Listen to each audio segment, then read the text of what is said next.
Hello, good evening, good evening. शुरू करें final account. बड़ा दिक्कत है यार, किधर रखूं मैं। हल्का डिस्कशन किए थे हम लोग ट्रेडिंग अकाउंट बनाने के लिए। किए थे। एग्जाम में तो आएगा नहीं ट्रेडिंग अकाउंट बनाने के लिए। कोई एक पार्टिकुलर आइटम से लेके ही पूछेगा। आज थोड़ा सा मार्किंग कर लेते हैं। ठीक है, लिख लेना है। पहला ही लाइन लिखा हुआ देखो, the ultimate objective of accounting is to determine the financial performance and financial state of affairs of an organisation. Mark कर लो उसको। अल्टीमेट ऑब्जेक्टिव क्या है? हाँ, page 231, preparation of final accounts का पहला वाला। क्या बोला था? Ultimate objectives. अल्टीमेट ऑब्जेक्टिव क्या है? मेरे को ये पता करना है फाइनेंशियल परफॉर्मेंस और फाइनेंशियल स्टेट। ये स्टेटमेंट ऑफ अफेयर होना चाहिए, सिर्फ स्टेट लिखा है, शॉर्ट फॉर्म लिख दिया ऑफ एन ऑर्गेनाइजेशन। अब एक बात बताऊं,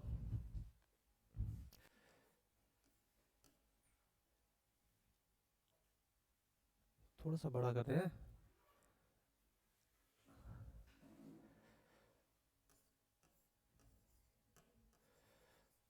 मॉड्यूल क्या 3 है ना?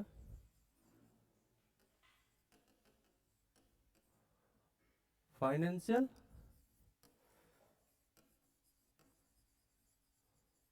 परफॉर्मेंस। परफॉर्मेंस सुने हो? क्या होता है?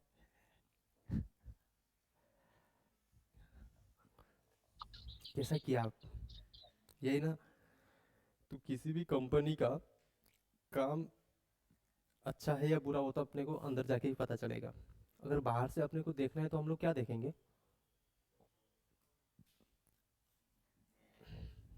चलो रियल लाइफ ले लेते हैं। ऐसे कंफ्यूज होके मेरे को ऐसा देखता है ना, मेरे को डर लग जाता है। बाहर निकल के इन लोग गैंग बना के आएगा। एक आदमी, अच्छा खासा आदमी है, दारू वारू कुछ नहीं पीता है, सॉरी मेडिसिन वेडिसिन कुछ नहीं लेता वो। ठीक है। उसका वेल्थ है करोड़ में। वेल्थ, वेल्थ बोला मैं, संपत्ति, उसका एसेट्स करोड़ में। और एक आदमी है जो फुल्ली एंजॉय करता है वो लेवल पे। ओके। उसका वेल्थ है लाख्स में, लैक्स, कम ही है मतलब, उससे हाफ से भी ज्यादा कम है। ठीक है, ये फुल्ली एंजॉय करता है। पर ये जो फुल्ली एंजॉय करता है ना, इसका जो पर मंथ इनकम है ना, पर मंथ इनकम, वो जो वेल्थ वाला था ना, वेल्थी पीपल, वेल्थी आदमी जिसका करोड़ में एसेट है या संपत्ति है, उससे 10 टाइम्स ज्यादा है। और उसका 10 टाइम्स कम है। मंथली इनकम का बात कर रहा हूं मैं, एक पार्टिकुलर टाइम पे मैं देख रहा हूं। तो बताओ किसका परफॉर्मेंस अच्छा है?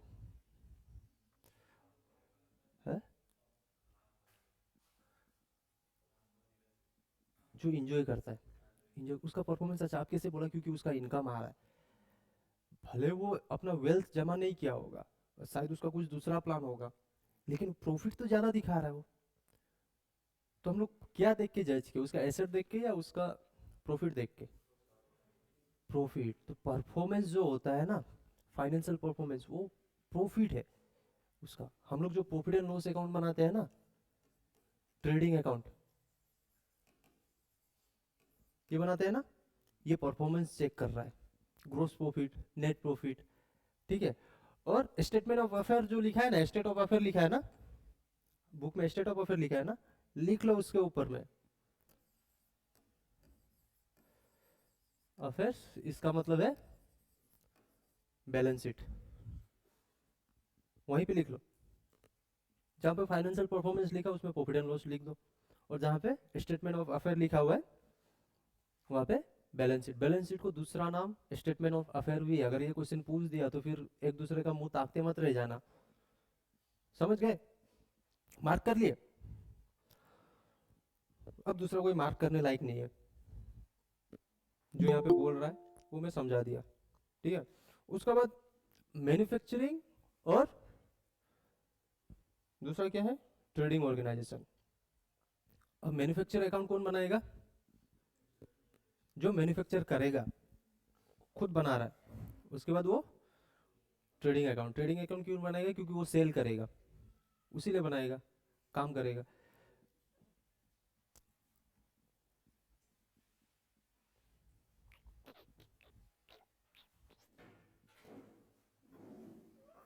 इतना दूर मेरे से दूर दूर क्यों रहते हो आप लोग, दूर दूर क्यों भागना चाहते हो?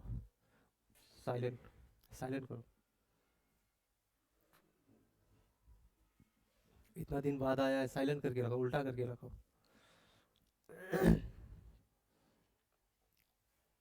देखो, जो मैन्युफैक्चर करेगा वो मैन्युफैक्चरिंग अकाउंट बनाएगा। मैन्युफैक्चरिंग अकाउंट बनाने का मेन रीजन क्या था,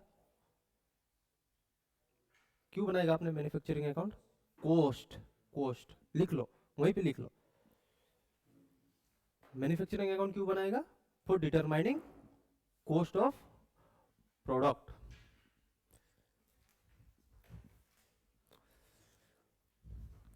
दिल जिगर तुझे हुआ क्या है,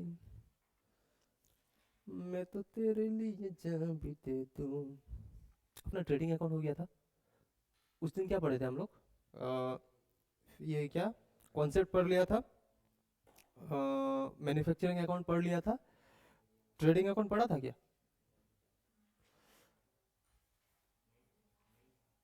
हाँ, ट्रेडिंग मैंने समझा दिया था। Cost of goods sold important है, कॉस्ट ऑफ गुड्स सोल्ड में प्रॉफिट जुड़ेगा, बस ये बनाने नहीं आएगा, एग्जाम में नहीं आएगा बनाने के लिए, टेंशन नहीं लेने का, फॉर्मेट लेके बनाना है वो नहीं आएगा। कोई एक पार्टिकुलर आइटम से लेकर पूछ लेगा या फिर पूछेगा इसका कॉस्ट क्या है, ठीक है। एक बात बताओ, sale price equal to cost of goods sold plus profit होगा, होगा, होगा ना?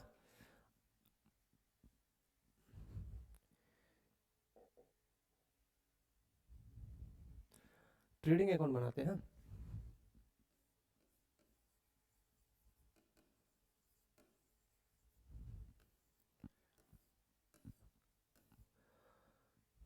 सबसे पहले क्या आएगा डेबिट साइड में, कहाँ से आएगा अगर मैन्युफैक्चरिंग अकाउंट है तो? मैन्युफैक्चरिंग का balance in figure, credit side का, ठीक है। To opening stock, to purchase less return ना,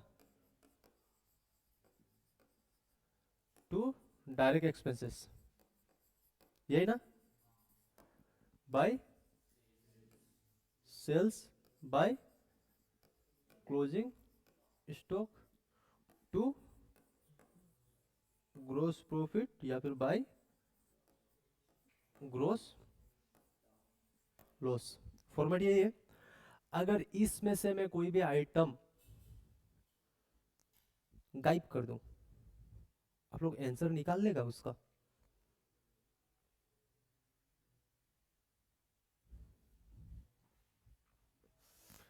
ओपनिंग स्टॉक 10 है, ठीक है। परचेस से रिटर्न लेस करने के बाद मान लो आया 20, डायरेक्ट एक्सपेंसेस आया 20, ठीक है। सेल मैंने किया 100, ठीक है। क्लोजिंग स्टॉक मेरा 20। कैलकुलेट करो ग्रोस प्रॉफिट कितना हुआ कैलकुलेटर में, 120, 50, 70। वाह, बादाम खिलाने लग गया क्या तुम उसको, हैं? पूरा खा रहा है ना? 70, ये आया 70, मैंने क्लोजिंग स्टॉक गायब कर दिया।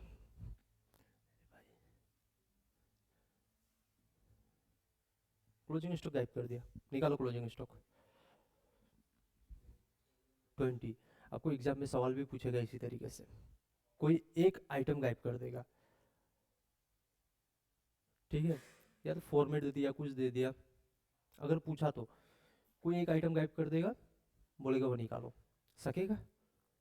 उसके लिए क्या चाहिए आपको, ये फॉर्मेट आपका दिमाग में बैठा होना चाहिए कि कौन कहाँ पे आके बैठता है। अब क्या किया, आपको निकालना था क्लोजिंग स्टॉक, तो आप शुरुआत कहाँ से किया, यहाँ से पहले इनको प्लस करके इसको माइनस कर दिया, जो बचा लिख दिया, ठीक है।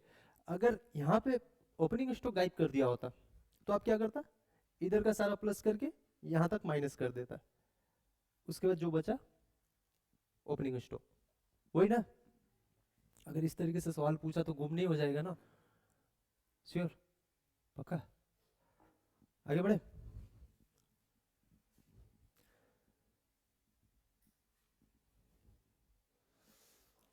मीलों के जैसे थे फासले, मेरे को एक पेन दो ना, पेंसिल पेन कुछ भी दे दो, हो जाएगा। Page number 265।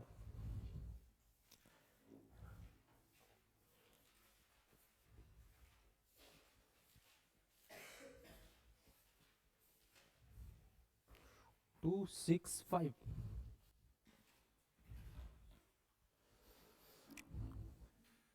Question number 2।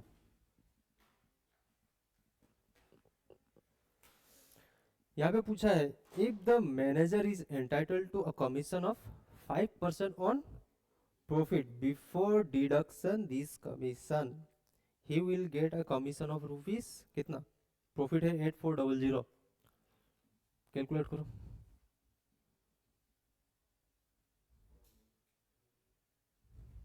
निकी 400, निकी 420, कौन कौन 420 है, अब 420, अब 420 और पीछे वाला 42, कितना बोला, 42 तो आंसर ही नहीं है यहाँ पे।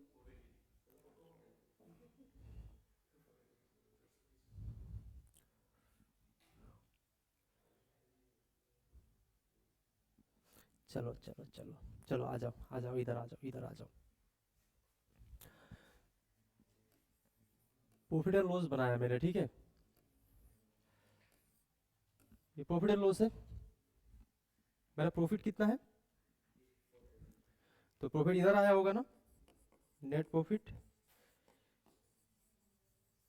कितना है 8400। अब मैनेजर का कमीशन का बात आया, पढ़ा नहीं था क्या बचपन में, बिफोर आफ्टर, आफ्टर चार्जिंग सच कमीशन, बिफोर चार्जिंग सच कमीशन, हाँ हाँ क्या, हाँ कैसे निकाला तू बताओ।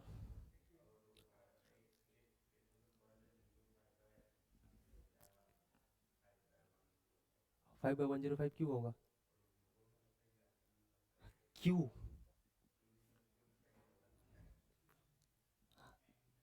है, प्रॉफिट में कमीशन ऐड नहीं है। देखो ये बहुत अच्छा कॉन्सेप्ट है, हाँ? याद तो एक ही बार में हो जाएगा, एक में 100 से डिवाइड करना है, एक में 105 से डिवाइड करना है। याद करने के लिए तो कोई भी कर सकता है, बिफोर में ये आफ्टर में ये, अपना काम किया, याद करना है नहीं करना है ना। अब एक चीज समझते हैं। मैंने बोला, मैंने क्या बोला, मैनेजर को मैं कमीशन देगा कितना, 5%, किस पे, प्रॉफिट पे, लेकिन बिफोर चार्जिंग सच कमीशन, वही है ना क्वेश्चन, मतलब मैं कमीशन माइनस नहीं करूंगा उससे पहले। अभी आपको समझना होगा, क्वेश्चन जो बोल रहा है ना, मेरा टोटल प्रॉफिट कितना आया 8400, 8400 के ऊपर अगर मैं ऑलरेडी मैनेजर कमीशन यहां से माइनस करूं ना 5%, तो ये 8400 प्रॉफिट ही नहीं रहेगा। मेरे पास नेट वैल्यू है ना प्रॉफिट का 8400, मैंने बोला कि मेरा जो प्रॉफिट है ना उसमें से मैं 5% दूंगा, मतलब मैंने वो कमीशन चार्ज किया ही नहीं अभी तक प्रॉफिट एंड लॉस में, मैं चार्ज ही नहीं किया, बिफोर में हूं मैं। जो प्रॉफिट मेरा आएगा, मैनेजर कमीशन को हटा दिया मैंने, अब जो प्रॉफिट मेरा आएगा मैं उसके ऊपर उसको 5% दूंगा, तो मैं तो डायरेक्ट इसके ऊपर 5% दूंगा ना, तो क्या होगा 8400 इंटू 5/100, नॉर्मल था आप लोगों का जो आंसर आया। लेकिन अगर यही क्वेश्चन आफ्टर चार्जिंग सच कमीशन होता तो, अब वो क्वेश्चन क्या बोल रहा है, ये जो प्रॉफिट है ना ये प्रॉफिट में से वो उसका कमीशन हटाओ, उसका कमीशन हटाओ, जो प्रॉफिट आएगा उसमें 5% दो। मैनेजर कमीशन आप लिख नहीं पाओगे यहाँ पे, तब तक नहीं लिख पाओगे जब तक आप ट्रीटमेंट नहीं कर लोगे। अब बताओ 5% मेरे को प्रॉफिट देना था, कमीशन देना था, और मैंने क्या बोला कि वो कमीशन हटने के बाद आफ्टर चार्जिंग सच कमीशन, क्या मैंने यहाँ पे ये कमीशन चार्ज कर दिया? नहीं किया। तो ये जो 8400 ये 100% है या 105% है?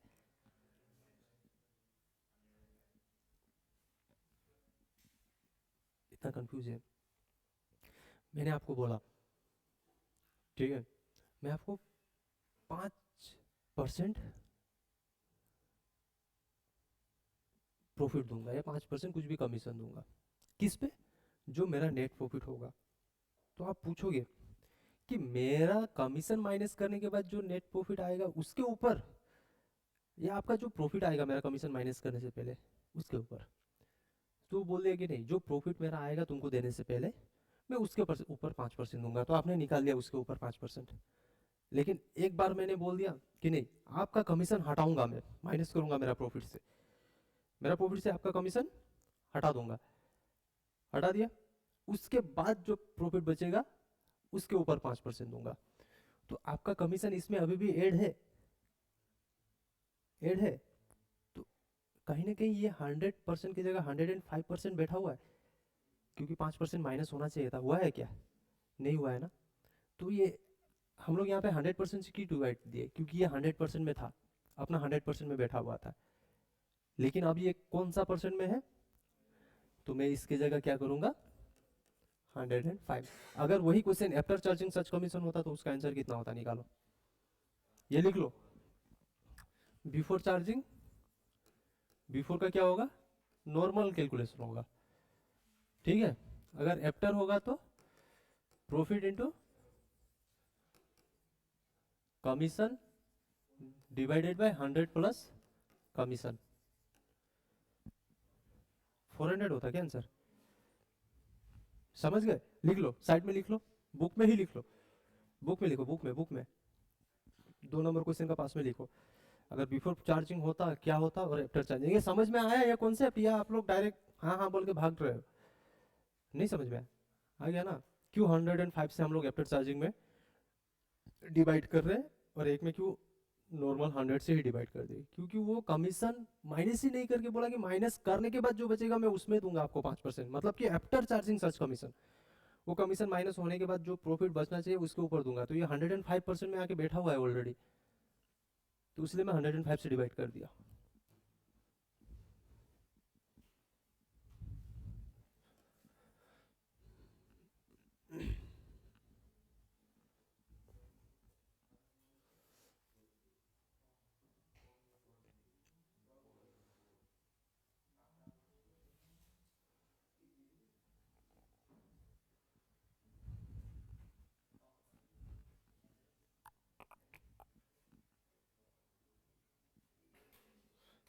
समझ में आया?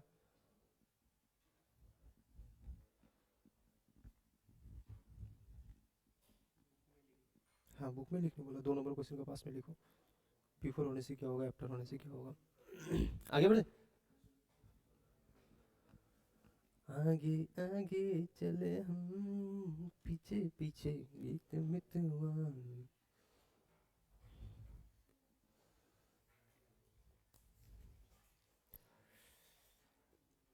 देखो पेज नंबर 234, 234, ट्रेडिंग अकाउंट में क्या क्या आइटम आएगा बोल रहा है, ठीक है, ध्यान से। पहला चीज बोल रहा है ओपनिंग स्टॉक, ओपनिंग स्टॉक बोल रहा है। देखो opening stock means finished goods only,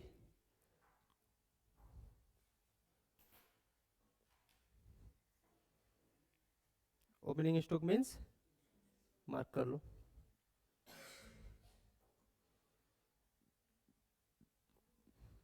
एक बात बताओ ना, वर्किंग प्रोग्रेस या फिर रॉ मटेरियल क्यों नहीं आया? वर्क इन प्रोग्रेस या फिर रॉ मटेरियल ट्रेडिंग अकाउंट में क्यों नहीं बोला कि आना चाहिए? ट्रेडिंग अकाउंट में हम लोग फिनिश आइटम डालते हैं, क्योंकि वो तो बेचने के लिए लाया है। जो भी गुड्स हम लोग बेचने के लिए लाएंगे वो तो कंप्लीट होना चाहिए ना। आधा साइकिल बन गया, आधा साइकिल बिक्री हो जाएगा क्या? नहीं। तो मैं ओपनिंग स्टॉक कैसे दिखा सकता हूँ? नहीं दिखा सकता। ठीक है। The amount of opening stock should be taken from trial balance. दूसरा बोल रहा है परचेस। परचेस जो भी आपने परचेस करेंगे, ठीक है, कैश परचेस हो या क्रेडिट परचेस, वो भी आएगा। लेकिन उसमें अगर रिटर्न है तो रिटर्न कर दो, अगर फ्री सैंपल है तो माइनस करो। ड्राइंग किया है, अगर मालिक ही लेके चला गया माइनस कर दो, उसके बाद परचेस में जो बचा लिख दो। नेक्स्ट है डायरेक्ट एक्सपेंसेस। डायरेक्ट एक्सपेंसेस में क्या क्या लिखा हुआ है? डायरेक्ट एक्सपेंसेस किसको बोला जाता है? Those expenses which incurred from time of purchase to making the goods in suitable condition. ठीक है, जो जरूरी है। जैसे हम लोग क्या बना रहे थे उस दिन? T shirt. टी शर्ट बनाने के लिए डायरेक्टली क्या क्या रिलेटेड था? वो वेजेस, रॉ मटेरियल था, फ्रेट वगैरह था ना। तो वहां पे यही लिखा हुआ देखो, फ्रेट, फ्रेट इनवर्ड यानी कि गाड़ी का भाड़ा, ऑक्ट्रॉय और वेजेस। ऑक्ट्रॉय का मतलब पता है क्या? कुछ कुछ भी पता नहीं? थोड़ा सा ऑक्ट्रॉय जैसे अगर पोर्ट वगैरह में आता है ना, तो चार्ज ले लेता है अंदर लाने का, लुगाने का, कस्टम वगैरह छोड़ने के बाद भी। तो वो सबको बोला जाता है। अगर नॉर्मली आप देखा जाओ, बिना प्रोडक्शन में ऑक्ट्रॉय आप भी पे करते हो कभी कभार। आप कोई मैन्युफैक्चरिंग नहीं कर रहे हो, आप लोग सेल परचेज भी नहीं कर रहे हो, फिर भी आप ऑक्ट्रॉय पे किए होगे। सिमिलर है, ऑक्ट्रॉय जैसा ही कुछ आप पे किए होगे। बाहर गए हो घूमने? बाहर सर गए हो? टोल ना टोल फीस जैसा होता है क्या? हाँ हाँ, शाबाश शाबाश थापा। तुम भी बादाम खा रहे उसी ने दिया है। हो? हाँ, बाद में हंस लेना। कभी बाहर नहीं गए हो क्या? गए हो, गाड़ी से गए हो? हाँ? कहीं बीच बीच में वो गेट लगा के पैसा लिया आपसे? वही, जब आप सामान मंगाते हो ना तो उसके लिए भी पैसा देना पड़ता है, तो उसको ऑक्ट्रॉय बोला जाता है। और अपने जो जाते हैं वो हम लोग वो म्यूनसिपालिटी को दे देते हैं टोल नाका, वो हम लोग के लिए पे कर रहा है। उसी तरीके से सामान के लिए भी पे किया जाता है, तो उसको ऑक्ट्रॉय बोला जाता है। ठीक है, समझे? दूसरा क्या है? Gross profit. ये तो पता है कि सारा खरीदा बेचा, जो बचा वो ग्रोस प्रॉफिट। क्यों ग्रोस प्रॉफिट? क्योंकि अभी भी कुछ खर्चा ऐसा है जो मैन्युफैक्चरिंग से रिलेटेड नहीं है, मतलब मेरा मेन ऑपरेशन से रिलेटेड नहीं है, फिर भी मैं पेमेंट कर रहा हूँ, तो वो माइनस करना बचा हुआ है। नेट में मेरे पास पैसा नहीं बचा, ग्रोस में बचा। मैं ग्रोस में इतना कमा लिया और भी पेमेंट है। ठीक है। रेवेन्यू या सेल्स, सेल्स रेवेन्यू, सेल किया उसमें से रिटर्न माइनस कर देना है ना। Closing stock. अब एक सवाल मैं क्लोजिंग स्टॉक से रिलेटेड पूछता हूँ। आपने ट्रायल बैलेंस किए थे, ठीक है, और आप लोग ने फाइनल अकाउंट भी किया, पार्टनरशिप भी किया, मैं भी पार्टनरशिप में भी ट्रायल बैलेंस था ना? था ना? था। हर बार क्लोजिंग स्टॉक आपको नीचे एडिशनल नोट में मिलता था ना, और आपने को ये पता था कि जहाँ पे भी एडिशन वाला नोट होगा उसका हमेशा दो ट्रीटमेंट होगा। लेकिन गलती से ट्रायल बैलेंस में आ गया क्या? क्लोजिंग स्टॉक किधर होगा, डेबिट या क्रेडिट? है? क्या बोल रहे? हो गया तो हो सकता है, न हो वो नहीं, हो सकता है।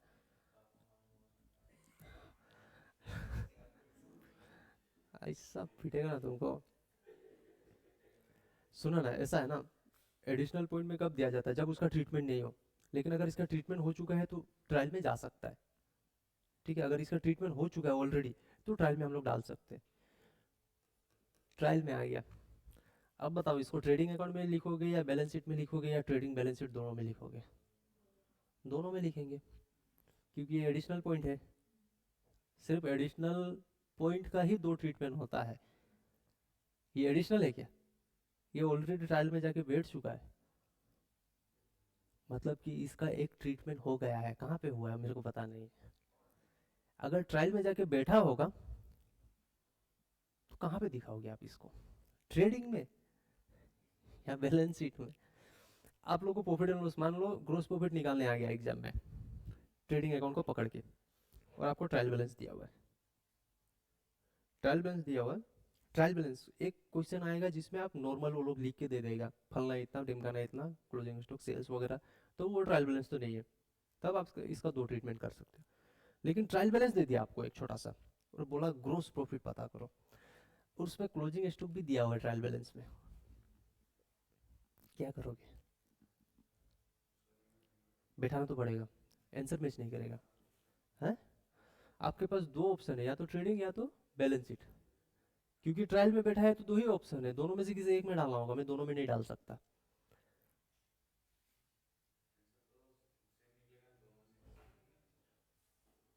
कैसे निकलेगा? अगर आप, मैं अभी तक आंसर नहीं बताया हूँ, अगर आप दोनों में से किसी एक में डालोगे, एक ट्रीटमेंट तो इसका ऑलरेडी हो चुका है, मेरे को क्या पता कहाँ।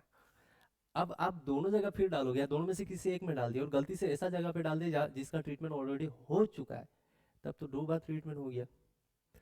प्रॉफिट बढ़ेगा या घटेगा? मान लो क्लोजिंग स्टॉक ₹100 है, एक बार ट्रीटमेंट हो चुका है इसका, दूसरा बार फिर आप 100 डालोगे, प्रॉफिट बढ़ेगा या घटेगा? बढ़ जाएगा। मिस्टेक हुआ? अब बताओ, ट्रायल में दिया हुआ है क्लोजिंग स्टॉक, थोड़ा सा दिमाग लगाओ, थोड़ा सा, बादाम खाया ना, उसका आधा हिस्सा दिमाग लगाओ। ट्रायल में दिया हुआ है और आपके पास एक ही ऑप्शन बचा हुआ है, आप दोनों में डाल ही नहीं सकता।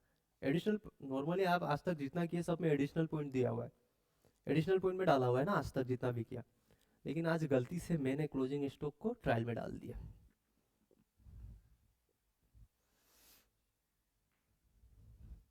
थोड़ा सा दिमाग लगाओ कि सबसे इंपॉर्टेंट इसको कहाँ पे बैठाना है, तो बैलेंस शीट में ही तो जाएगा।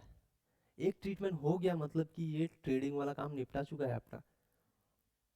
अगर ऐसा कभी गलती से हुआ तो चुपचाप से बैलेंस शीट में बैठा देना, क्यों? क्योंकि ये सबसे पहले एसेट है मेरे लिए, एसेट है ना मेरे लिए, बैलेंस शीट में बैठा देना चुपचाप से। कुछ मत सोचना हो, में दो दिमाग मत लगाना कि दोनों जगह में किसी एक में भी बैठा देगा तो काम हो जाएगा, बाद में फिर ऐसा मत करना, ठीक है? वोट दे के आया क्या? कौन सा पार्टी को दिया? किसी को दिया? फिर भी नहीं बता रहा है। अब की बार आप भी दिया? नहीं दिया? आप दिया? तो इन लोग से बड़ा आप है क्या? जल्दी अप्लाई किया, समय पर किया, इन लोग पीछे रह गया। आगे बढ़े, समझ में आ गया? हाँ, समझ में आया? अगर कोई भी आइटम ऐसा जो ट्रायल में नहीं देना था लेकिन दे चुका है, तो उसका इंपॉर्टेंट जगह कौन सा है वो सोच के रखना है। एसेट है तो बैलेंस शीट, लाइबिलिटी है तो बैलेंस शीट, नॉमिनल आइटम है तो ट्रेडिंग में डाल दो चुपचाप से बिना कुछ सोचे। समझ गया?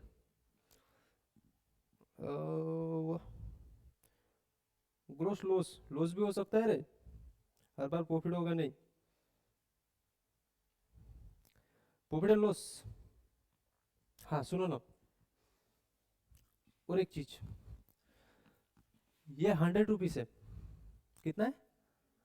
100, ये आपके मुताबिक। लेकिन अगर ये आप मार्केट में बेचने जाओगे, मार्केट में, इसका आपको मिलेगा 90। अब आप दोनों में से कौन सा प्राइस चूज करोगे?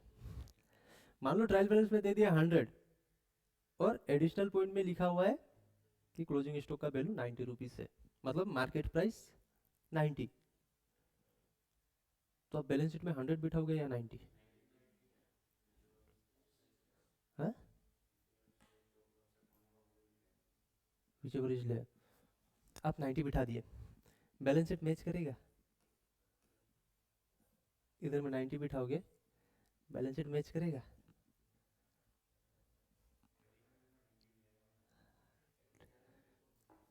ओ भाई, ट्रायल बैलेंस में ऑलरेडी ट्रायल बैलेंस में दे दिया है 100। हाँ, नहीं ना रहा। अब ₹10 शॉर्ट हो गया, आपको ₹10 लॉस हुआ है, तो ₹10 का ट्रीटमेंट करना पड़ेगा जो आप इंटर में जाके सीखेगा। यहाँ पे जरूरत नहीं है। अभी सिखा भी देगा, हम सिखा भी देगा, बोल देगा, लेकिन ट्रीटमेंट पूरा नहीं करवाएगा। ये जो 10 रुपये लेस आ रहा है ना, ये 10 रुपये आपको रिवोल्यूशन अकाउंट में डालना होता है। आप लोग इंटर में सीख लेगा अगर नया से अकाउंट बना रहे हैं तो, या फिर इसको एज ए लॉस कैपिटल से हटाना होगा आपको। ठीक है, तो 90 अपने को चूज क्या करना है, 90 तो अपने को तो अभी सिर्फ चूज करना है ना, तो 90 चूज करके आ जाना। हाँ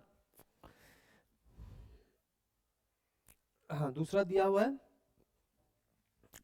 गुड्स मेरा जल ही गया, गुड्स जल गया। तो ये नॉर्मल आइटम है या अबनॉर्मल आइटम है?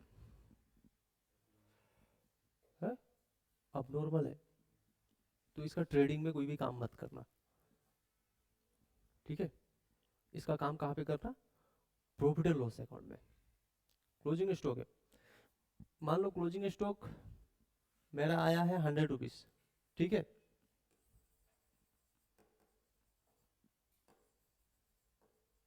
कितना आया, 100। जिस और एक पॉइंट बोला है गुड्स लॉस बाय फायर,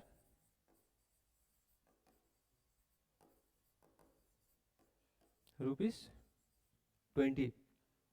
ठीक है, क्लोजिंग स्टॉक मेरा कितना है, 100। तो आपको क्या लगता है ये 100 में जो गुड्स जल गया मेरा फायर से, अब नॉर्मल लॉस है, हाँ, वो मेरा, वो इंक्लूड है या एक्सक्लूड है? ये 100 में क्लोजिंग स्टॉक बोला मेरे पास 100 रुपीज है, और मेरा गुड्स डिस्ट्रॉय कितना का हुआ है, 20 रुपीज का। तो आपको क्या लगता है ये जो क्लोजिंग स्टॉक है इसमें ये 20 इंक्लूड है या एक्सक्लूड है? मतलब कि ये क्लोजिंग स्टॉक अपना पूरा प्रॉपर वैल्यू पे है। अब क्या करोगे, ट्रेडिंग अकाउंट में ये 20 को ऐड कर दोगे, कहाँ पे, क्लोजिंग स्टॉक पे, तो ये हो जाएगा 120। ये जो 20 का ट्रीटमेंट है ना, ये प्रॉफिट एंड लॉस में होगा, क्योंकि सारा नॉर्मल, अगर डायरेक्टली लिंक है नॉर्मल तो ट्रेडिंग, और अब नॉर्मल है तो आप ट्रेडिंग अकाउंट में नहीं करोगे, आप इसका ट्रीटमेंट कहाँ पे करोगे, प्रॉफिट एंड लॉस में। तो ये 20 तो मेरे लिए नुकसान है ना, तो डेबिट साइड में डाल देना नुकसान, अब नॉर्मल लॉस बोल के।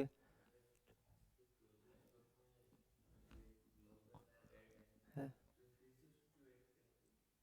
नहीं ऐड नहीं होता है, आपका तो वो गया ना 20 रुपया, गया, हाथ में है ही नहीं, आप तो क्लोजिंग स्टॉक दिखा ही नहीं सकते।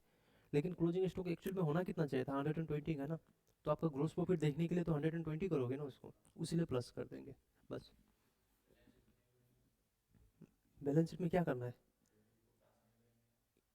आपके पास सामान ही नहीं है, क्या प्लस करोगे, आपको तो हटाना है, फिर लॉस दिखाना है प्रॉफिट एंड लॉस में ले जाके।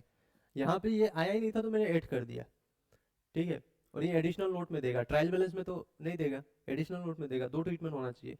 तो मैंने ट्रेडिंग में बढ़ा दिया क्लोजिंग स्टॉक, फिर लॉस दिखा दिया कहाँ पे, प्रॉफिट एंड लॉस में जाके, अब नॉर्मल लॉस। ठीक है, अगर इसके ऊपर कोई इंश्योरेंस क्लेम दे रहा है तो भी, इंश्योरेंस वाला पैसा दे रहा है अगर मेरे को, तो भी ट्रेडिंग में नहीं, प्रॉफिट एंड लॉस में ही दिखाना। 20 रुपीज का मेरा लॉस हो गया, आपने प्रॉफिट एंड लॉस में यहाँ पे दिखा दिया, अब नॉर्मल, ये प्रॉफिट एंड लॉस है, हाँ, अब नॉर्मल लॉस 20 दिखा दिया, और इंश्योरेंस कंपनी वाला आपको 15 रुपीज दे रहा है, 15, तो इस साइड में इंश्योरेंस का पैसा आ जाएगा, कितना, 15। एट द एंड लॉस कितना हुआ आपका, 5 रुपया आ गया ना, माइनस प्लस करना नहीं पड़ेगा, अपने अपने साइड डाल दो, खत्म काम। आगे बढ़े,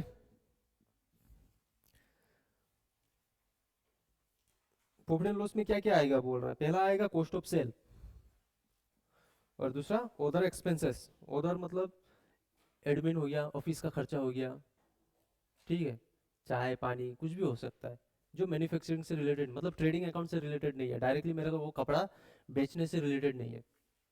ठीक है, वो कपड़ा बेचने के लिए अगर किसी को मैं काम में लगा रहा हूँ, उसको पैसा दे रहा हूँ मैं। ओके, ऐसे पहले के भी बेटे बोला ट्रीटमेंट याद है कि नहीं, याद है तो, हाँ, बेटे बोला ट्रीटमेंट याद है ना, हाँ,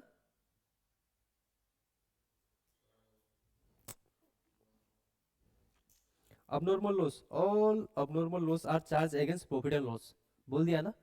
तो abnormal gain बोला नहीं है, लेकिन abnormal gain भी कर लेना। अगर कभी abnormal gain दे दिया, जैसे इंश्योरेंस कंपनी 15 रुपया दिया मेरे को, 15 रुपीज, वो तो मेरा ऑपरेशन से रिलेटेड ही नहीं है, पैसा तो आया है तो मैं क्रेडिट साइड में डाल दिया ना। यहाँ पे सिर्फ abnormal loss के बारे में बोला है, गेन को भी इंक्लूड कर लेना अपना मन में। दूसरा क्या बोला है, रेवेन्यू इनकम मतलब कि सेल। तीसरा, सॉरी, रेवेन्यू इनकम का यहाँ पे दिया हुआ कमीशन रिसीव, डिस्काउंट रिसीव,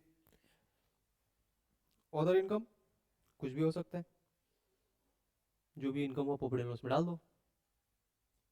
मेरा ट्रेडिंग से रिलेटेड नहीं है, प्रॉफिट हो रहा है डाल दो प्रॉफिट एंड लॉस में, कुछ नहीं सोचना है। अब आते हैं बैलेंस शीट में।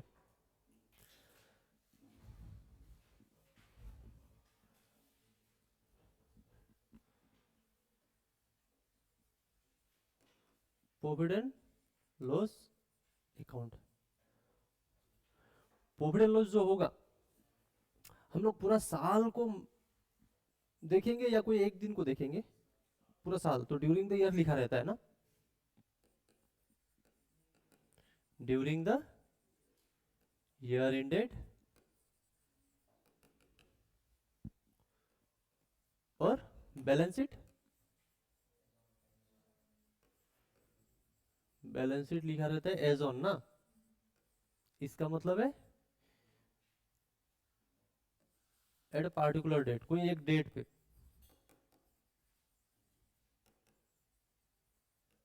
यही ना, तो वही बात बोला देखो, balance sheet is the financial statement that is prepared to show the financial position, position दिखाएगा। बैलेंस शीट क्या दिखाएगा? पोजीशन। और प्रॉफिट एंड लॉस क्या दिखाएगा? प्रॉफिट एंड लॉस क्या दिखाएगा? स्टार्टिंग में मैंने बोला था परफॉर्मेंस, भूलना मत हाँ, जिंदगी में कभी भूलना मत ये चीज। प्रॉफिट एंड लॉस परफॉर्मेंस दिखाएगा पूरा साल का, और बैलेंस शीट एक दिन, कोई एक दिन में पोजीशन दिखाएगा, मेरा क्या पोजीशन है on a specific date, particular point of time. अब बैलेंस शीट का थोड़ा सा कुछ सीख लेता है, 3 पॉइंट बोला है। देखो, जो बैलेंस शीट आपने बनाते हैं ना, बनाते हैं ना, कुछ ऑर्डर में ना बनाते हैं, कैपिटल दिखाया, लाइबिलिटी दिखाया, उस तरीके से दिखाते हैं ना, उसको क्या बोला जाता है? उसको मार्शलिंग बोला जाता है, marshalling. The various items should appear in the balance sheet in a specific order which is known as marshalling, लिख लो, मार्शलिंग।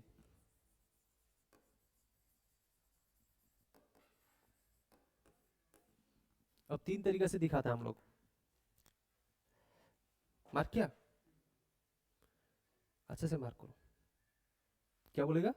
मार्शलिंग। 3 अप्रोच है, रिजिड, परमानेंस, लिक्विडिटी, मिक्स। कुछ नहीं है।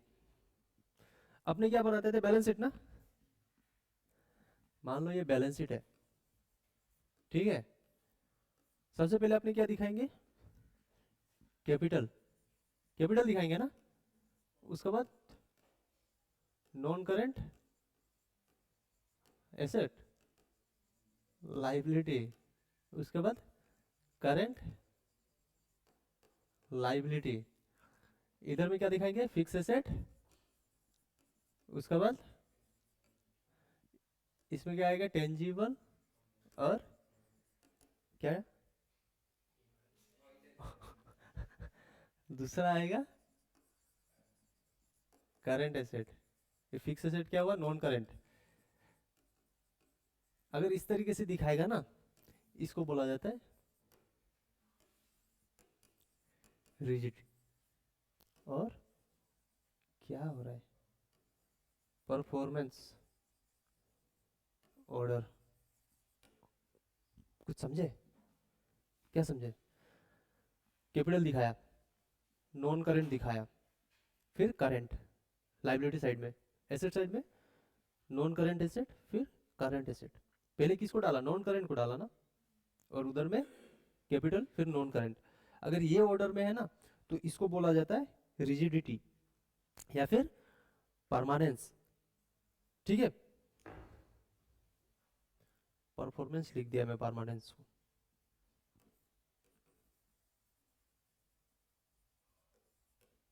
लिख लो।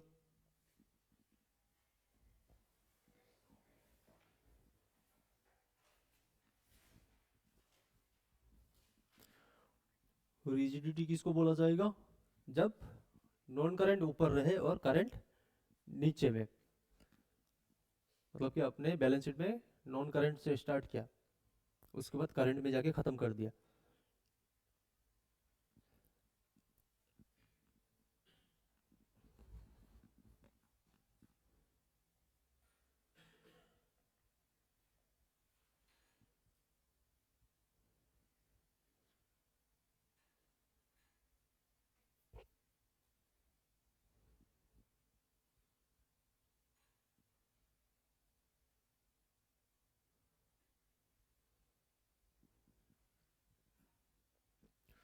ये बैलेंस शीट है, हाँ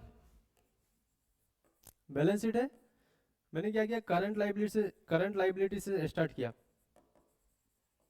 कैपिटल ऊपर में रह सकता है, हाँ? और बाद में लिखा नॉन करंट लाइबिलिटी, इधर में करंट एसेट और इधर में non current asset.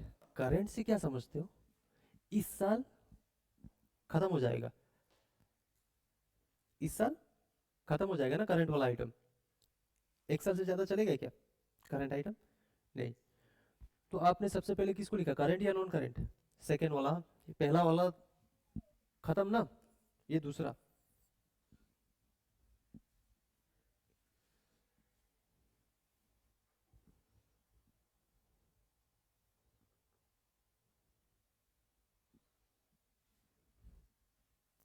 Current liability, non current liability, फिर current asset, non current asset. आपने इंपॉर्टेंस किसको दिया, करंट को या नॉन करंट को, करंट को। मतलब कि पैसा, स्टार्टिंग में आपको पैसा चाहिए, अगर रिसीव करना है तो पैसा आ गया, करंट पेमेंट करना है तो करंट लाइबिलिटी पहले आ गया। इसको बोला जाता है लिक्विडिटी ऑर्डर।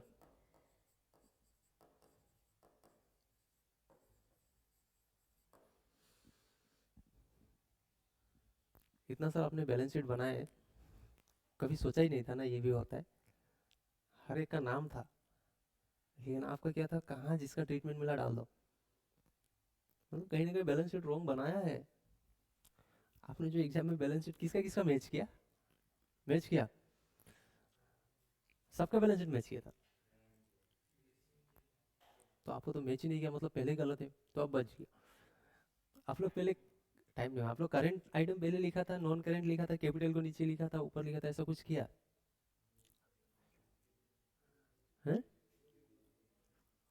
कैपिटल को ऊपर लिखा, उसके बाद क्रेडिटर लिखा, क्रेडिटर, उसके बाद डिवेंचर वगैरह कुछ था क्या, नॉन करंट लाइबिलिटी ऐसा कुछ था।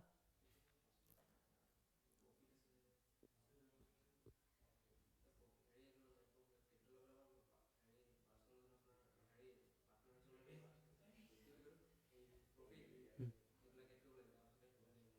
हाँ मैं ये पूछ रहा हूँ, आप लोग एग्जाम में क्या किया है, ध्यान से सुनो ना, सुनो ना। एग्जाम में आपने कैपिटल पहले लिखा, ठीक है, उसके बाद क्रेडिटर लिखा, या कोई नॉन करेंट आइटम था, हाँ? अगर आपने उधर लिख दिया कैपिटल फिर क्रेडिटर फिर नॉन करेंट आइटम अगर कोई लिखा होगा, फिर इधर में नॉन करेंट एसेट से शुरू किया, मतलब फिक्स एसेट से, तो आपका बैलेंस शीट रॉन्ग है रूल के मुताबिक, मार्शलिंग के मुताबिक। वैसे तो मार्क्स पूरा मिलेगा, लेकिन अगर आप कोई कंपनी में बैलेंस शीट बनाओगे तब तो फिर आपको इसी तरीके से बनाना होगा। नॉन करंट कंपनी में क्या होगा, नॉर्मली हम लोग का जो जितना भी कंपनी चलता है, पहले उन लोग नॉन करंट को ऊपर रखता है, फिर करंट को नीचे रख देता है हर कंपनी में। लेकिन आप एग्जाम में तो जो आइटम मिला उसी को पहले डाल दिए होगे, मतलब कि आपका बैलेंस शीट रॉन्ग है। टोटल मैच कर गया, एसेट इक्वल टू लाइबिलिटी हो गया, लेकिन आप बैलेंस शीट फिर भी रॉन्ग करके आया है। नहीं कह रॉन्ग, क्या लगता है आपको? हाँ? इसीलिए बच गया, काटेगा नहीं, लेकिन आपका बैलेंस शीट कहीं ना कहीं रॉन्ग है। तो अब ये चीज ध्यान रखना है। आज सीख लिया ना आपने कि अगर नॉन करेंट पहले से स्टार्ट होता है तो एसेट साइड में भी नॉन करेंट से स्टार्ट करो, और करंट से स्टार्ट करते हैं तो करंट एसेट से स्टार्ट करो, और उधर करंट लाइबिलिटी से स्टार्ट करो। और एक है जो मिक्स है, मिक्स में क्या होगा, इधर करंट से शुरू होगा, नॉन करंट में खत्म, एसेट साइड, हाँ, नॉन करंट एसेट। लेकिन लाइबिलिटी में क्या होगा, जो रिजिट का है ना नॉन करंट, वो होगा नॉन करंट और करंट। ये मिक्स ऑर्डर लिख लो। अगर आप उल्टा पुल्टा करके भी आए होंगे तो आपको दूसरा साइड मैच करवाना था हाई सेकेंडरी में, लेकिन आपने वहां पे भी ध्यान नहीं दिया होगा। आपका बैलेंस शीट अगर मेरे को मिल गया ना, काट कुटा देगा, 1.5 मार्क्स तो काटेगा ही। मार्शलिंग का ऑर्डर ही फ्लो नहीं किया, अपना मार्शलिंग भैया का ऑर्डर, वो तो पूरा खुश है, हमारा मार्क्स किधर काटेगा, हमारा तो हुआ ही नहीं है बोलेगा। ना, देखा, कभी कभार रोंग करने से भी फायदा होता है। सोचा था कभी ये चीज, मजा आता ना पता चलने से, हम तो पिछला 2 साल से गलत ही कर रहा है। मैंने तो मैं आप लोगों का छोड़ो, मैं आज भी अगर मेरे को बैलेंस शीट बनाना दोगे ना, फिर भी मैं रॉन्ग करूंगा, क्योंकि ये कंपलसरी तो है ही नहीं। कंपलसरी है क्या ये ऑर्डर में रखना? कहीं पे बोला है बैलेंस शीट यही ऑर्डर में होना चाहिए? लेकिन ये एक ऑर्डर है, हाँ, इस तरीके से रखा जाता है। हाँ, रखा जाता है तो रखा जाता है, मेरे को जो आइटम पहले मिलेगा मैं वही डालूंगा। अगर 1.5 मार्क्स काटेगा, 1.5 काटेगा, फिर भी मैं रॉन्ग करके आऊंगा। मैं टोटल, मेरे को टोटल मैच करना है। एग्जाम के टाइम में वो 1.5 मार्क्स का पीछे रहोगे या वो 7.5 के पीछे रहोगे? 7.5 के पीछे रहना है मेरे को। 8 मार्क्स रहेगा तो 6.5, कोई बात नहीं, मिल जाएगा आप लोगों को 8 में 8। देखो, ये लॉन्ग लॉन्ग टर्म या फिर नॉन करेंट, ये सब समझ में आता है ना, जो 1 साल से ज्यादा रहेगा। और करेंट का मतलब जो 1 साल से कम, 1 साल या उससे कम रहेगा। फिक्स एसेट या नॉन करंट एसेट। और इन्वेस्टमेंट, इन्वेस्टमेंट कभी करंट भी हो सकता है, कभी नॉन करंट भी हो सकता है, बोल देगा। और दूसरा क्या है, करंट एसेट। करंट एसेट में क्या क्या आ रहा है, स्टॉक या फिर inventories, debtor, bills receivable. Bills receivable का मैंने कहानी सुनाया था ना, कागज बना के लिख के दे देगा, हाँ। और cash in hand, cash at bank. Prepaid expenses मतलब एडवांस में मैंने एक्सपेंसेस पेड कर दिया है, ठीक है। और एडवांस टू सप्लायर का मतलब मैंने सामान लिया ही नहीं, सप्लायर को पेमेंट कर दिया, एडवांस में पैसा दिया। चैप्टर खत्म।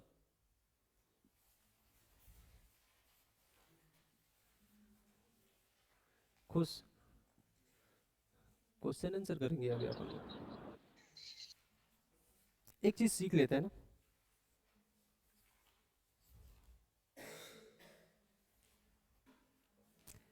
खत्म। एनपीओ नहीं, आज इसका क्वेश्चन आंसर प्रैक्टिस करेंगे, उसके बाद 1/17 के बाद कितना क्वेश्चन है इसका में भी,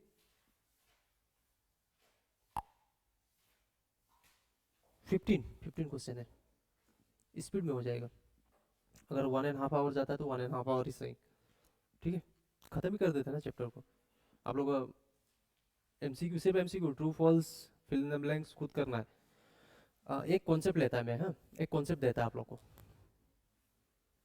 ध्यान से सुनना और अपना दिमाग लगाना।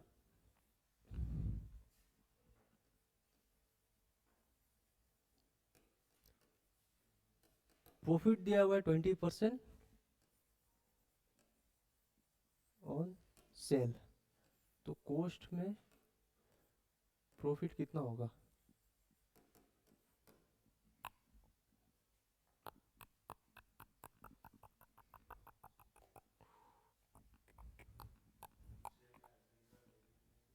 कुछ नहीं है, वैल्यू नहीं चाहिए मेरे को, परसेंटेज चाहिए सिर्फ दिमाग से।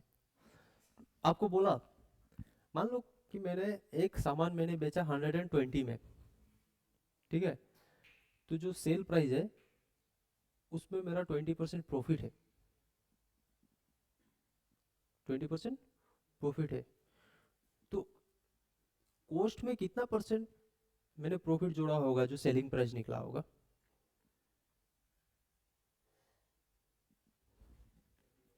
मान लो कि 120 में मैंने सेल किया, ठीक है, और ये मेरा 20% प्रॉफिट है सेल में, सेल प्राइस में 20% प्रॉफिट है। तो हाँ, 20%। कॉस्ट में मैंने कितना परसेंट प्रॉफिट जोड़ा होगा जो 120 आया? 20% तो ऑलरेडी है सेल में।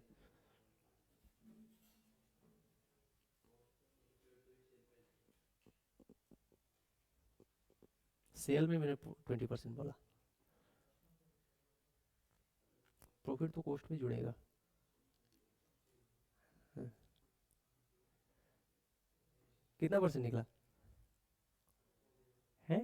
थोड़ा सा दिमाग लगाओ तो, ये जो सेलिंग प्राइस बोल रहा हूँ ये क्या है, और प्रॉफिट में 20% बोल रहा हूँ। 20% प्रॉफिट है इसमें मेरा, ये जो सेलिंग प्राइस है ना 120, इसमें अगर मैं प्रॉफिट कैलकुलेट करूँ इस प्राइस पे, तो मेरा 20% प्रॉफिट दिख रहा है। हाँ, सेलिंग प्राइस है, फॉर एग्जाम्पल मैं पकड़ रहा हूँ, ठीक है। 20% प्रॉफिट है अगर सेल के ऊपर निकालो, तो वो कॉस्ट के ऊपर कितना परसेंट होगा? हाँ, कॉस्ट, सर उसकी कॉस्ट 100 रुपीज होगा सर। कॉस्ट नहीं बोल रहा हूँ, कॉस्ट कॉस्ट का बात नहीं कर रहा हूँ मैं, प्रॉफिट का बात कर रहा हूँ। कितना परसेंट प्रॉफिट मैंने जोड़ा होगा कॉस्ट में, जो कि जाके 120 बना होगा है? 20%। 20% सर।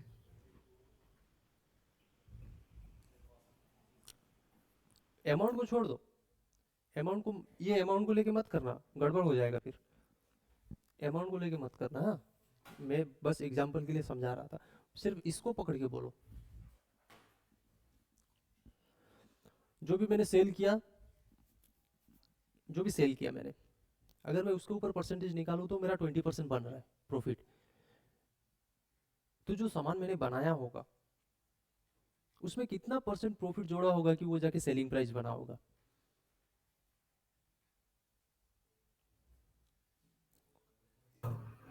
सर 20%। है? 20% ये 20% तो ऑलरेडी है, लेकिन वो सेल प्राइस का प्रॉफिट है, अच्छा। ऑलरेडी है। नहीं,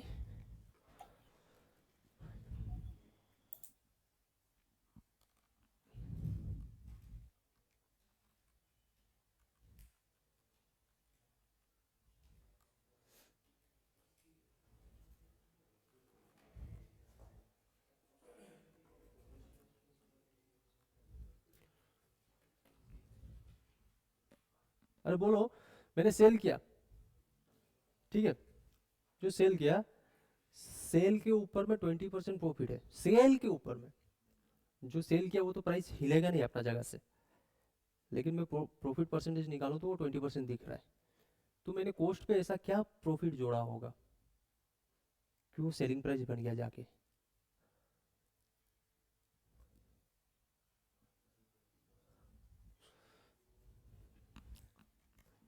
फॉर एग्जांपल मान लो मेरा सेलिंग प्राइस 100 है, इसमें 20% प्रॉफिट है ना सेलिंग प्राइस पे, ये कॉस्ट नहीं है, ये सेलिंग प्राइस है, 20% प्रॉफिट है ना। अब बताओ, ये जो 100 है इसमें ऑलरेडी 20% जुड़ा हुआ है, जुड़ा हुआ है, 20% हाई है 100 में, उसको मेरे को 20% कमाना होगा तो वो कितना परसेंट हो जाएगा? 80। 80। अब करो तो आंसर क्या निकलता है? 25%।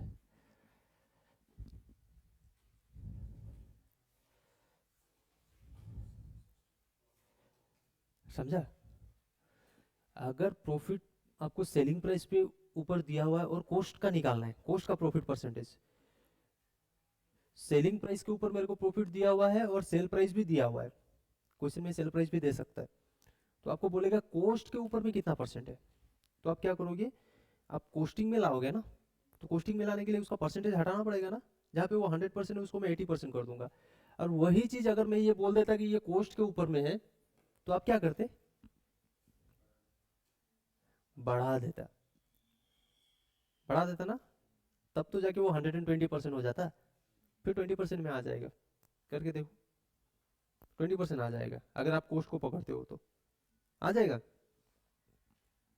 लिख लिया ये, ऑनलाइन वाले समझ गए। बिल्कुल सर।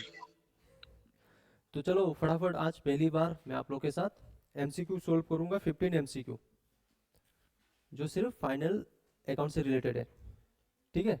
निकाल लो पेज नंबर 265।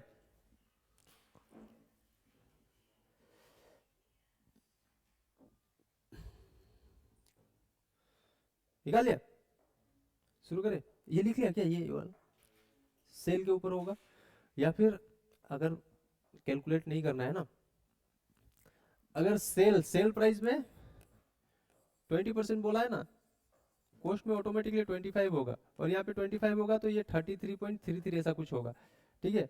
और अगर ये 16.66 ऐसा कुछ होगा तो ये 20% हो जाएगा। घर पे निकाल के देखना, यही आंसर आएगा, घर पे निकाल के देखना तो, कि अगर 25% हो गया, 30% हो गया, तो कॉस्ट में क्या होना चाहिए।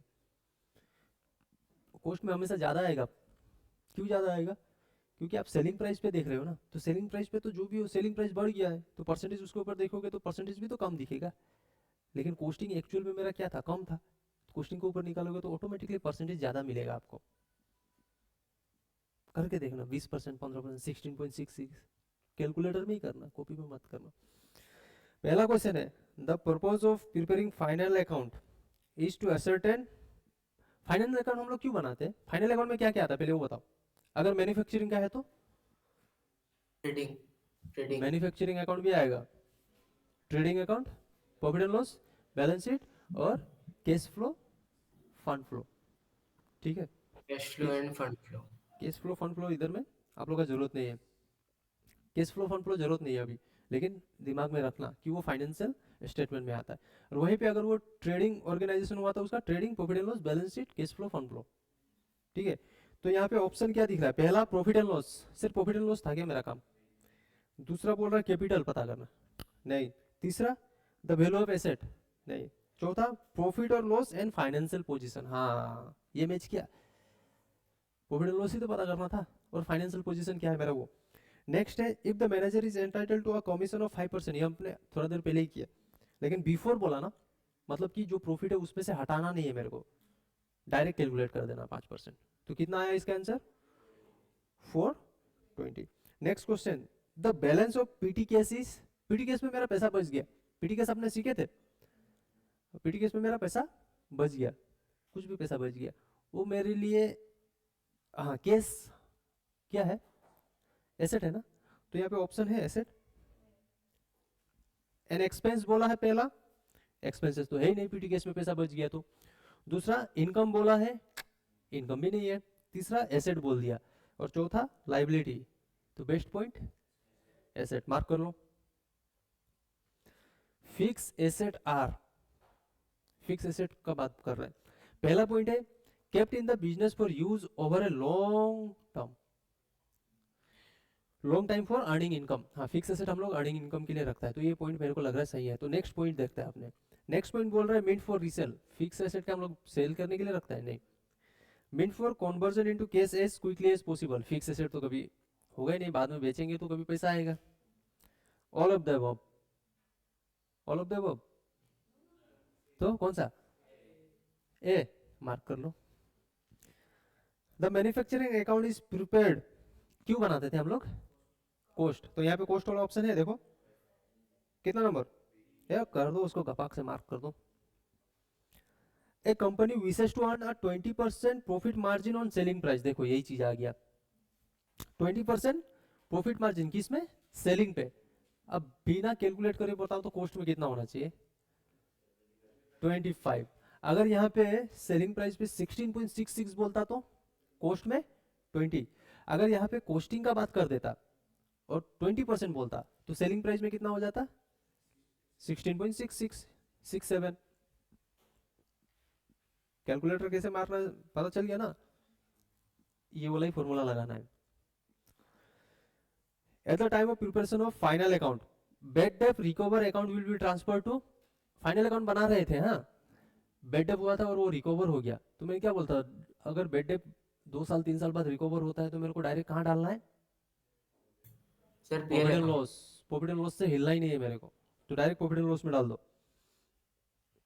ए देखो, मैं बोला था ट्रेडिंग अकाउंट थोड़ा दिमाग में याद रखना, यहाँ पे बोला gross profit is equal to sale minus cost of goods sold, होगा? Yes sir, sale minus cost of goods. हो सकता है, लेकिन नेक्स्ट ऑप्शन भी अपने को देखना है। अगर परचेस, वेजेस या फिर क्लोजिंग स्टॉक वगैरह ऐसा भी दिया हुआ है तो उसको भी तो देखना पड़ेगा। कोई भी ऑप्शन में वो दिया हुआ है क्या? Sale minus closing stock plus purchase, ये भी रॉन्ग है। Opening stock plus purchase minus closing stock, ये तो सेल आ जाएगा, कॉस्ट ऑफ गुड्स सोल्ड आ जाएगा। नॉन ऑफ द अबव, मतलब कि A, sale minus cost of goods sold. 10 number, the profit and loss account show the, हाँ 8 number छूट गया। और depreciation appearing in the trial balance should be, हाँ ये देखो क्लोजिंग स्टॉक का मैंने बात किया था ना, क्लोजिंग स्टॉक अगर ट्रायल में दिया हुआ है तो आप कहाँ पे करोगे? Balance sheet. डेप्रिसिएशन क्या आइटम है? पीएल डेप्रिसिएशन, अकाउंट में आएगा। हाँ ये नॉमिनल आइटम है। और मैंने क्या बोला था, नॉमिनल आइटम के लिए सबसे इंपॉर्टेंट अकाउंट कौन सा है? पीएल। पीएल। और अगर एसेट है तो बैलेंस शीट। ये तो बैलेंस। पीएल है, तो आप बैलेंस शीट में दिखाओगे या प्रॉफिट एंड लॉस में? प्रॉफिट एंड लॉस में। प्रॉफिट एंड लॉस में दिखेंगे। कॉन्सेप्ट काम कर रहा है मतलब। 10 number, the profit and loss account show the, क्या दिखाएगा? फाइनेंशियल पोजीशन या फाइनेंशियल परफॉर्मेंस? परफॉर्मेंस, तो देखो फाइनेंशियल परफॉर्मेंस है कहीं पे भी नहीं है। पहला है फाइनेंशियल रिजल्ट, हाँ परफॉर्मेंस से रिजल्ट तो एक ही है ना, ये मिलता जुलता है। For a period, for a period, पूरा पूरा साल को पकड़ा वो, मतलब ये मिलना चाहिए। नेक्स्ट क्या बोल रहे हैं? फाइनेंशियल पोजीशन नहीं। C financial result of the concern on a particular date, on a particular date है क्या? नहीं, पूरा साल का देखेगा ना। Third number, fourth cost of goods sold during the period, cost of goods sold दिखाएगा क्या? वो नहीं दिखाएगा, वो तो ट्रेडिंग अकाउंट दिखाएगा। तो प्रॉफिट एंड लॉस क्या दिखाएगा? Financial result for a period, कौन सा पीरियड का है वो बताएगा, ठीक है। Which of the following is not a financial statement, हाँ फाइनेंशियल स्टेटमेंट में क्या आएगा? मैन्युफैक्चरिंग हुआ तो देखो यहाँ पे बोल रहा हूँ प्रॉफिट एंड लॉस अकाउंट आएगा, प्रॉफिट एंड लॉस आएगा फाइनेंशियल स्टेटमेंट में। बैलेंस शीट, फंड फ्लो आएगा कंपनी का, कंपनी का मैं क्या बोला था? कंपनी का फंड फ्लो आएगा बोला था ना। Cash flow, fund flow company में आता है, सोल में तो नहीं आता, चलो कोई बात नहीं। लेकिन मैं बोला था कंपनी अगर होता है तो वो लोग को कैश फ्लो बनाना होता है, फंड फ्लो बनाना होता है, तो बनाना पड़ेगा। और ट्रायल बैलेंस, ट्रायल बैलेंस क्या फाइनेंशियल स्टेटमेंट है? नहीं, मेरा काम ही नहीं है ट्रायल बैलेंस फाइनेंशियल स्टेटमेंट में। 12 number, based on which of the following concept is share capital account shown on the liability side of a balance sheet? हाँ अब पकड़ में आया, ये इस चैप्टर का क्वेश्चन ही नहीं है, पता है, पहला चैप्टर का क्वेश्चन है ये। ऐसा कौन सा कॉन्सेप्ट है जिसके कारण हम लोग बैलेंस शीट में जो कैपिटल होता है उसको हम लोग लाइबिलिटी मानते हैं? आंसर नहीं देखने का, कॉन्सेप्ट लगाओ।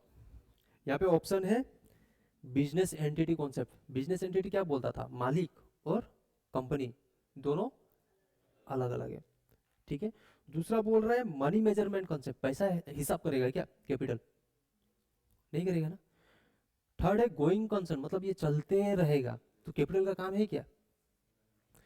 फोर्थ है मैचिंग कॉन्सेप्ट, मतलब रेवेन्यू एक्सपेंसेस को मैच करवाना, कैपिटल का काम है। तो बिजनेस एंटिटी, बिजनेस और बिजनेस का मालिक दोनों अलग ही माना जा रहा था, उसीलिए तो जब मालिक बिजनेस को पैसा दिया तो कंपनी वाला तो मालिक पैसा दिया है कोई बात नहीं, उसको क्या एज ए लाइबिलिटी देखेगा या एज ए एसेट देखेगा? एज ए लाइबिलिटी देखेगा, तो कौन सा होगा? बिजनेस एंटिटी कॉन्सेप्ट सेपरेट है ना, तो ऑप्शन यही सही लग रहा है मेरे को, लग रहा है गलत भी हो सकता है। क्या हुआ? अरे वही है ऑप्शन, चेक कर लो आंसर, आंसर चेक कर लो तो। फिर भी कंफर्म हो जाओ, वो बेचारा डाउट में हो रहा है, आंसर देख लो।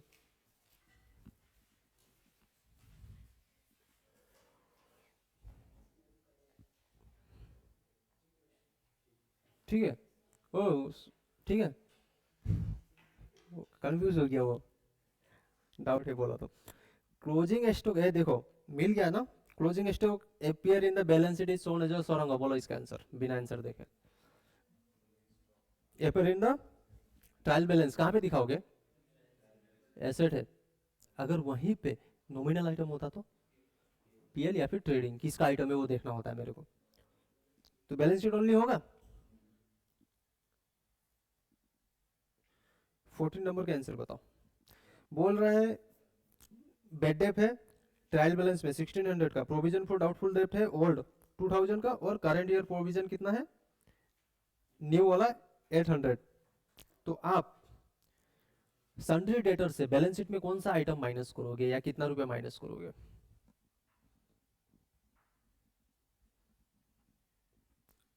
ऑनलाइन वाले बच्चे आंसर दो 14 का। और अगर आंसर पीछे से देख के बोल दिए तो मैं रीजन पूछूंगा। 800 क्यों?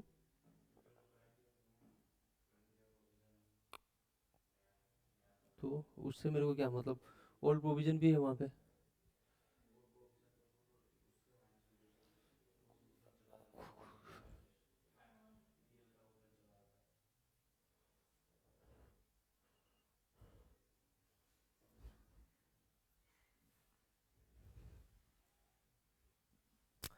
बेड डेप ट्रायल में दिया हुआ है, इसका मतलब कि ऑलरेडी ट्रीटमेंट हो चुका है। ओल्ड प्रोविजन यानी कि शुरुआत में बनाया होगा या पिछला साल का बनाया होगा, यानी कि वो भी ट्रायल में बैठा होगा, उसका भी ट्रीटमेंट हो गया होगा। बचा कौन सा? New provision. न्यू प्रोविजन हम लोग इस साल बनाए तो वो ट्रायल में बैठा है क्या? कब बनाएंगे? जब बेड डेप माइनस करने के बाद जो अमाउंट बचेगा उसके ऊपर ही बनाएंगे, बनेगा ना। क्या था पीएल में, क्या जाता था? Bad debt plus further bad debt plus old provision minus new provision, यही था अगर न्यू प्रोविजन कम हुआ तो। और ये तीनों को मिलाने के बाद जो अमाउंट है उससे भी ज्यादा अगर न्यू प्रोविजन होगा तो प्रॉफिट एंड लॉस में चला जाएगा, और सॉरी ओल्ड प्रोविजन हुआ तो प्रॉफिट एंड लॉस में चला जाएगा। और बैलेंस शीट में क्या माइनस हो रहा था? डेटर से फर्दर बेड डेप जो एडिशनल पॉइंट में था, प्लस कौन सा माइनस हो रहा था? न्यू प्रोविजन, और बाकी तो कोई माइनस नहीं हो रहा था। तो यहाँ फर्दर बेड डेप है क्या? सिर्फ न्यू प्रोविजन है, कर दो माइनस 800, 800। लास्ट क्वेश्चन 15 ही है, उसके बाद से तो रिसीव एंड पेमेंट स्टार्ट हो रहा है, जो आप लोग को आता है। आता है कि नहीं? नहीं आता है? वो आप लोगों को तो सिलेबस में नहीं था, मे भी हटा, सिलेबस में हटा दिया ना। चलो, इन्वेंट्री क्या है? स्टॉक है, इन्वेंट्री स्टॉक है बोल रहा है। ए अंजलि, कहाँ हो तुम? इन्वेंट्री इज स्टॉक बोलेगी। देखो, included in the category of fix asset नहीं हो सकता। इन्वेस्टमेंट है क्या? नहीं है। पार्ट ऑफ करंट एसेट, हाँ ये चलो सही है। नेक्स्ट है इंटेंजिबल फिक्स एसेट, नहीं इसको तो हम छू सकते हैं, और जिसे हम छू सकते हो तो टेंजिबल होगा, मतलब कि ये करंट एसेट का पार्ट है बस। ठीक है, ऑनलाइन वाले बच्चे अब मिलेंगे अपने 17 के बाद, आप लोग को मैसेज आ जाएगा। ठीक है, बाय बाय। कहाँ